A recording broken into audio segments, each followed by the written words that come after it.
Module 3 Bioinformatics Tools. Hello, everyone. Today we will talk about how we use computers in biology, especially in the field of pathology. We will be able to answer the following questions after we're done with Module 3. What is bioinformatics? What is the difference between bioinformatics and biotechnology? What are bioinformatics tools? Why are they used? Which tools are used and who all manufacture them? What is the data format we receive and store the data in?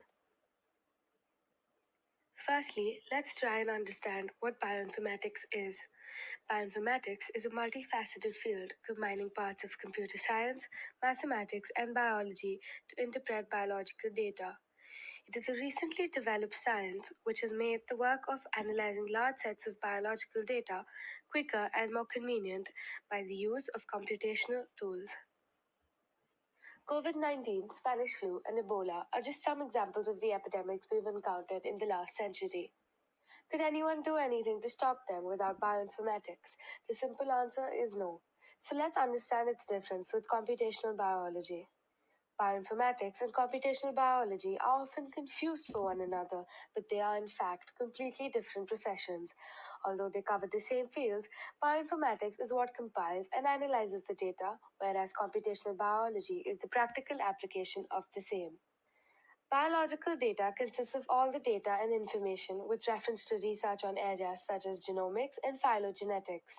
This data, when stored in large databases, is manipulated to man's benefit when it is analyzed using bioinformatics tools. But what are bioinformatics tools? Now let's talk about the tools. Like a carpenter cannot work without his tools, similarly, bioinformatics also relies on certain tools to get the work done. These tools may be softwares or physical machines that extract important information from large sets of data to carry out analysis. They retrieve data from large biological databases and carry out either structural or sequence analysis. While one process involves the extraction of data, visualization tools analyze the data from protein based databases. Examples include homology and similarity tools, protein functional analysis tools, or sequence analysis tools. How do these tools help us? Have you ever pondered upon the complexities that one has to experience while manufacturing a vaccine? Or maybe how we decipher the origin of a virus, or even name it? Such questions have been taken for granted by the end consumers. Thus, it is our responsibility to acknowledge and understand the use of bioinformatic tools.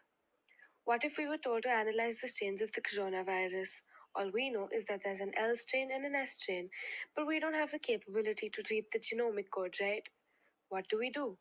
We cannot see the genome of these strains, but bioinformatic tools can. These strains are actually genetic mutations whose characteristics actually make them either fatal or beneficial for our body. In short, bioinformatic tools analyze the genome sequence and help us in our study of viruses and vaccines. Now that we've understood their use, let's see who invents them. It is of utmost importance that we appreciate those who put day and night to make these softwares and help the future of humankind. One such institute is the Technical Institute of Denmark, Food. They have created numerous such softwares which are free to the public for research as well as educational purposes. They update them regularly to keep up with technology as well as provide the best resources. They also offer free online courses on Coursera, so be sure to look them up when you're free. They will help you gain further understanding and knowledge of the topic. The best thing about these courses is that they teach you how to use these tools. What they do is design you certain tasks which ask you to use and take help from the tools. You can use these tools and discover which allele, strain, or MLST or microorganism belongs to. You can also look up at our glossary for meanings of complex terms such as allele or strain. Here are some examples of the tools. It is quite astonishing that research in such a short time has achieved so much. A variety of tools are now available for the toughest of jobs. Today, we will give you some examples as well as define their function.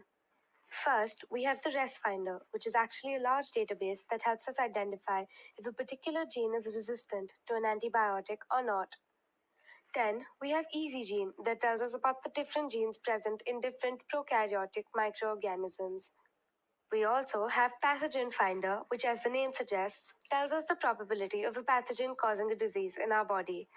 Lastly, we have MLST, which gives us a certain genome sequences MLST. All of these are some examples of tools which are related to pathology. You can find more at services.healthtech.dtu.dk. Terms like MLST are defined in our glossary. Now let's discuss about the final stage, which is the receival and storage of data. The first part will talk about the FASTA format, while the second one will talk about the FASTQ format. Like images are stored in JPEG or PNG format, even biological data is stored in two different formats, namely FASTA and FASTQ. Let's see how these work.